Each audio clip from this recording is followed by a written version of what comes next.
6 सितंबर 2022 को राष्ट्रीय किसान मोर्चा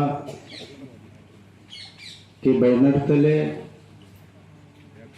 किसान बचाओ देश बचाओ ईवीएम भंडाफोड़ परिवर्तन यात्रा जो चल रहा है, यह यात्रा मान्यवर चौधरी राम सुरेश वर्मा जी जो राष्ट्रीय अध्यक्ष हैं राष्ट्रीय किसान मोर्चा के, उनके नेतृत्व में चल रहा है और आदरणीय वामन मेश्राम साहब के संरक्षण में पूरे देशव्यापी यह यात्रा चल रहा है। इसलिए इस यात्रा चलाने वाले हमारे अभिभावक मान्यवर चौधरी राम सुरेश वर्मा जी को सबसे पहले मैं इस कैमूर की धरती जो बड्ढा है, जो बड्ढा का पहले से भी इतिहास रहा है, हम बड्ढा में भी कई बार यहाँ पहले से कार्यक्रम लगाते आ रहे हैं। इसलिए इस बड्ढा की धरती पर राम सुरेश वर्मा जी को ये पूरे तमाम लोगों की तरफ से जो स्वागत किया गया और इनके द्वारा भविष्य का स्वागत किया गया, यह बात साबित हो गया कि यह लड़ाई भविष्य की है। यह लड़ाई जनरेशन का है, आने वाले नस्लों का है, आने वाले पीढ़ियों के लिए लड़ाई यात्रा चल रहा है। परिवर्तन यात्रा यानी बदलाव करने वाला यात्रा। बदलाव यानी किसानों के द्वारा हर चीज बदलाव हो सकता है। दुनिया का इतिहास रहा है कि जिस बदलाव करने वाले आंदोलन में, परिवर्तन करने वाले आंदोलन में अगर किसान अपना उपस्थिति दर्ज नहीं कराता है तो आंदोलन कभी सफल नहीं होता। फिर एक बार ये विदेशी जो नस्लों के द्वारा जो भारत को सामाजिक ही नहीं बल्कि जिंदगी के हर क्षेत्र में यानी मल्टी फोल्डर, अंग्रेजों ने केवल जिंदगी के एक क्षेत्र में राजनीतिक रूप से हमको गुलाम बनाया था, लेकिन जिस विदेशियों के विरोध में यह परिवर्तन यात्रा चल रहा है, वो विदेशी लोग यानी ब्राह्मण लोग हमको जिंदगी के हर क्षेत्र में यानी मल्टी रूप से सभी प्रकार के जिंदगी के क्षेत्रों में गुलाम बना लिए हैं। चाहे सामाजिक क्षेत्र हो, चाहे सांस्कृतिक क्षेत्र हो, चाहे आर्थिक क्षेत्र हो, राजनीतिक क्षेत्र हो, शैक्षणिक क्षेत्र हो, धार्मिक क्षेत्र हो, तमाम क्षेत्रों में हमको गुलाम बना कर रखा है। इसलिए सभी प्रकार की गुलामी को खत्म करने के लिए, बदलने के लिए, परिवर्तन करने के लिए यह परिवर्तन यात्रा चल रहा है। साथियों, किसान का सबसे बड़ा नेता हमारे राष्ट्रपिता ज्योतिबा राव फुले आधुनिक भारत में रहे हैं। राष्ट्रपिता ज्योतिबा राव फुले ऐसे सरदार वल्लभ भाई पटेल को भी किसानों का बहुत बड़ा नेता कहा जाता है। लड़ाई भी लड़े हैं, बरदौली बहुत से लड़ाई, लेकिन ब्राह्मणों ने उस सरदार पटेल को महत्व नहीं दिया। लेकिन उससे पहले हमारे ज्योतिबा राव फुले किसानों के बड़े दुश्मन बताए हैं। वो सारा बात राष्ट्रीय अध्यक्ष जी बताएंगे। अभी हमारे डॉक्टर राकेश मौर्य जी के द्वारा बताया जा रहा था कि देश में खनिज संपदा, साधन संसाधन की कमी नहीं है, देश आगे बढ़ रहा है। ऐसा भारत का ब्राह्मण बनिया मीडिया बड़े पैमाने पर भारत की जनता को बता रहा है। यह बात सही है कि देश की आज़ादी अलग है, देश में रहने वाले लोगों की आज़ादी अलग है। बाबा साहब जब गांधी के नेतृत्व में, कांग्रेस के नेतृत्व में जब आज़ादी का आंदोलन चल रहा था, तो अंग्रेजों को बाबा साहब समझा रहे थे कि जो कांग्रेस आज़ादी का जो आंदोलन चला रहा है, वो सभी लोगों की आज़ादी का आंदोलन नहीं चला रहा है। यानी देश का आज़ाद होना और देश में रहने वाले लोगों का आज़ाद होना दोनों अलग बात है। तो भारत की गरीबी जो है, देश में रहने वाले जो गरीब लोग हैं उसकी गरीबी खत्म नहीं हो रहा है बल्कि बढ़ रहा है। यानी देश का विकास और देश में रहने वाले लोगों का विकास दोनों अलग बात है। देश का तो विकास हो रहा है। देश का विकास कैसे कह सकते हैं कि हो रहा है? सभी गांवों में सड़कें नहीं था, सड़क बन गया। सिंगल सड़क था, डबल बन गया, डबल था, 4 लेन बन गया। यानी बहुत से विकास देखने को मिल रहा है। यानी देश का विकास हो रहा है, लेकिन देश में रहने वाले जो लोग हैं उनका विकास कहीं दिखाई नहीं दे रहा, बल्कि उसके विकास में ह्रास हो रहा है। यानी जो पहले जो उनका विकास था, जो पहली स्थिति था, उस स्थिति में भी ह्रास हो रहा है, विकास में ह्रास हो रहा है। तो देश के अंदर जो परिवर्तन यात्रा राम सुरेश वर्मा जी और वामन मेश्राम साहब का दो परिवर्तन यात्रा 2019 में एक साथ चल रहा था। ईवीएम भंडाफोड़ परिवर्तन यात्रा जम्मू कश्मीर से कन्याकुमारी तक वामन मेश्राम साहब भी परिवर्तन यात्रा निकाले थे। आप लोग सोशल मीडिया पर देखे होंगे। जो कन्याकुमारी तक जाने वाला था, बीच में लॉकडाउन करके उस यात्रा को रोका गया। ईवीएम भंडाफोड़ परिवर्तन यात्रा उसका टाइटल था, नाम था।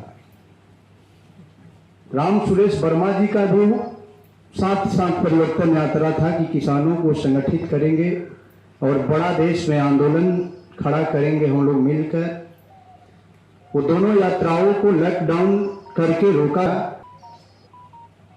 और वही काम आज भी जो स्थगित हो गया था डाउन की वजह से, वो स्थगित यात्रा पुनः सुरेश वर्मा जी के द्वारा यह यात्रा शुरू किया गया है।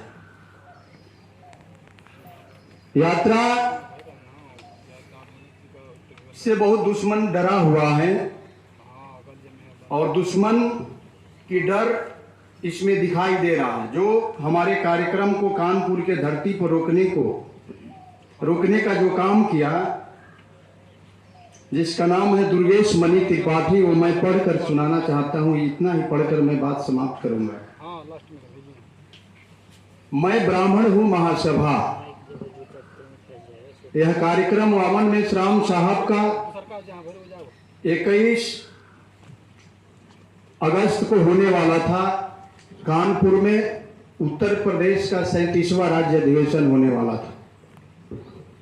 इस कार्यक्रम को रोकने के लिए भारत के अंदर जो ब्राह्मणों का संगठन चल रहा है, उस संगठन का जो दुर्गेश मणि त्रिपाठी था, उसने यह आवेदन पुलिस कमिश्नर कानपुर को वो दिया था।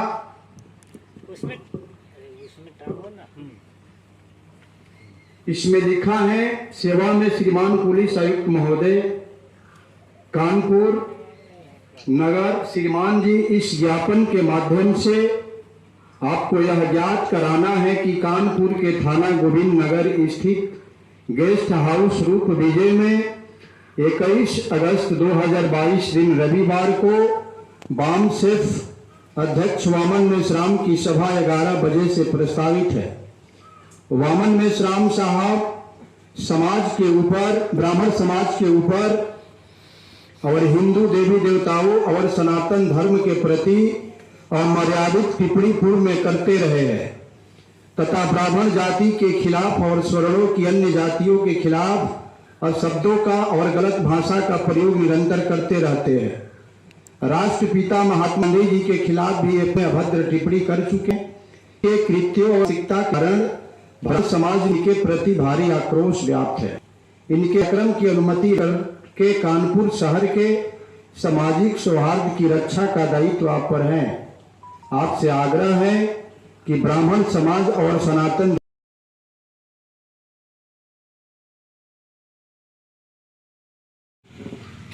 सामाजिक न्याय और सामाजिक परिवर्तन दो अलग बातें हैं। सामाजिक न्याय का मतलब है कि समाज का जैसा ढांचा है, जैसा संरचना है, वैसा बना रहे और सबको अधिकार मिल जाए। ये सामाजिक न्याय है।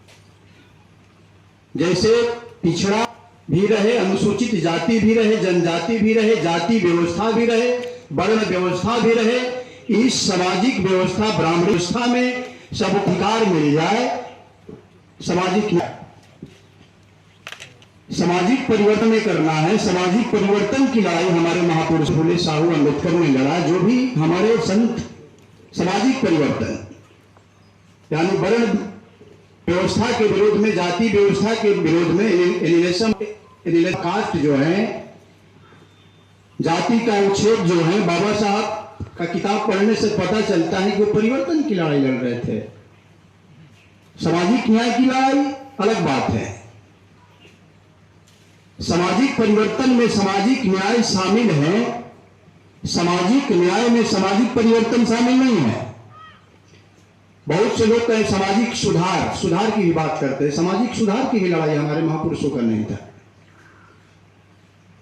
सामाजिक परिवर्तन के लिए यानी राष्ट्र व्यापी जो परिवर्तन यात्रा है, ये न्याय के लिए नहीं बल्कि परिवर्तन के लिए है। कहीं आज तुम न्याय करोगे, तुम्हारे आने वाले नस्लें कल हमारे साथ फिर जाति वर्ण के नाम पर फिर हमको इंसान नहीं मानेगा, समझेगा।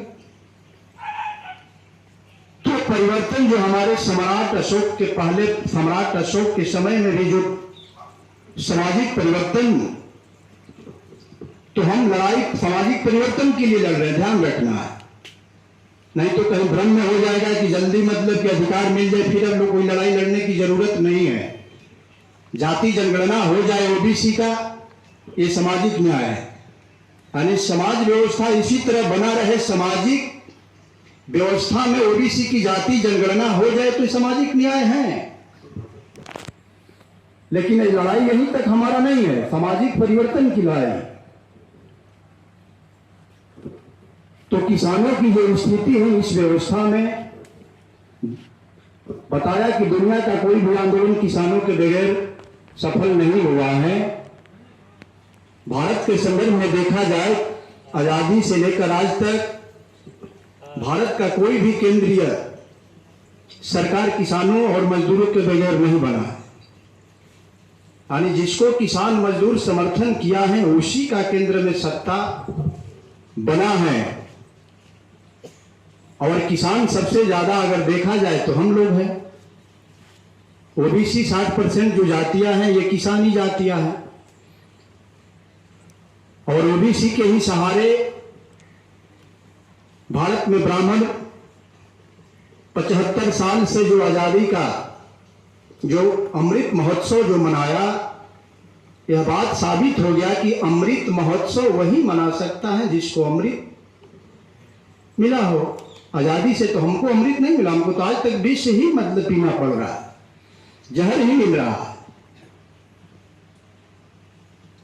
तो अमृत महोत्सव मनाने का यह भी उनका कारण था कि भारत के अंदर जो आजादी का जो आंदोलन चल रहा है, इस आजादी के आंदोलन 15 अगस्त 2022 का अगर प्रधानमंत्री नरेंद्र मोदी का स्पीच सुनिए जो स्वतंत्रता दिवस के अवसर पर वो बोले हैं, उसमें बोले कि भारत के सभी नागरिकों के मन मस्तिष्क में यह बात नहीं आनी चाहिए कि हम गुलाम हैं। इसका दूसरा अर्थ है कि भारत के सभी नागरिकों के दिमाग में यह बात बैठ जानी चाहिए कि हम आजाद हैं। प्रतिक्रिया देखिए, बहुत लोग पूछते हैं कि भाई आप लोग काम नहीं करते हैं, हम दिखाई नहीं देता है, तो हम लोगों को कहते हैं कि दुश्मनों के प्रतिक्रिया पर अगर बारीकी से आप नजर रखेंगे तो पता चलेगा कि काम देश में कौन कर रहा है। आज भारत में दुश्मन जो ब्राह्मण है, वो ब्राह्मण जो भी प्रतिक्रिया दे रहा है वामन मेश्राम साहब के एक्शन के बाद ही दे रहा है। उनके बात को संदर्भ बनाकर ये प्रतिक्रिया कर रहा है, रिएक्शन कर रहा है। यानी वामसेफ यानी वामन मेश्राम, यानी वामसेफ तो मूर्त है, संगठन अमूर्त होता है। संगठन कोई मूर्त नहीं होता है, संगठन को चलाने वाले मूर्त होते हैं। तो वाम सिर्फ अमूर्त है, तो मूर्त के रूप में वामन मेश्राम है। तो वामन मेश्राम साहब ही भारत में आजादी का आंदोलन चला रहे हैं, बाकी दूसरा कोई थोड़े भारत में आजादी का आंदोलन चला रहा है। हम ही भारत में ब्राह्मणों को विदेशी कह रहे हैं, दूसरा कोई थोड़े कह रहा है।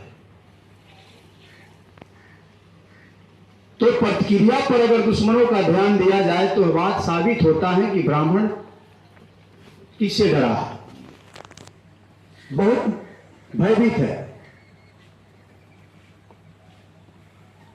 दुश्मन रोकने का प्रयास, पहले रोकने का प्रयास नहीं कर रहा था। वामन मेश्राम कह रहा है कि अगर भारत के उत्तर प्रदेश और हरियाणा ही नहीं बल्कि पूरे भारत में ब्राह्मण हमारा विरोध करना शुरू कर दे, तो जो मैं अपने समाज को समझा रहा हूं, 45 साल से समाज समझ नहीं पा रहा है, कम से कम उसको दिखाई दे कि नहीं, हमारा असली दुश्मन ही ब्राह्मण है। जो ज्योतिबा फूले किसानों का असली दुश्मन सेठजी भट्टजी को बताए, बनिया और ब्राह्मण को बताए, ताकि हमारे बहुजन समाज को आज पता चल जाए कि ब्राह्मण ही हमारा वास्तविक दुश्मन है, कोई हमारा दुश्मन नहीं है। तो विरोध करना अगर शुरू करता है तो हमारा फायदा होगा, विरोध नहीं भी करेगा तो हमारा फायदा होगा। यानी हम अपने कार्यक्रम को जारी रखेंगे निरंतर, विरोध करेगा तो भी मतलब कि बढ़िया होगा। समाज जो हमारे साथ नहीं जुड़ रहा है वो समाज उस मुद्दे पर जुड़ेगा, और बिना टकराए हुए कोई भी दुनिया का कोई भी व्यवस्था तब परिवर्तन होता है जब उस व्यवस्था से टकराना पड़ता है। कोई टकराएगा, भारत ही नहीं बल्कि दुनिया की जितनी व्यवस्थाएं हैं, कालांतर में जो भी परिवर्तन हुआ उस व्यवस्था से, व्यवस्था बदलने वाले लोग, उस व्यवस्था से त्रस्त लोग, प्रताड़ित लोग, दुखी लोग, जब तक वो व्यवस्था के आमने सामने टकराने का काम नहीं किया तब तक वो व्यवस्था ध्वस्त नहीं हुआ। अंग्रेजों से कांग्रेस ने टकराया हमारे साथ सहयोग से, तो अंग्रेजों की व्यवस्था खत्म हुआ। उसके पहले मुगलों की व्यवस्था, उससे टकराना पड़ा अंग्रेजों को, तो अंग्रेजों की व्यवस्था या मुगलों की व्यवस्था खत्म हुआ।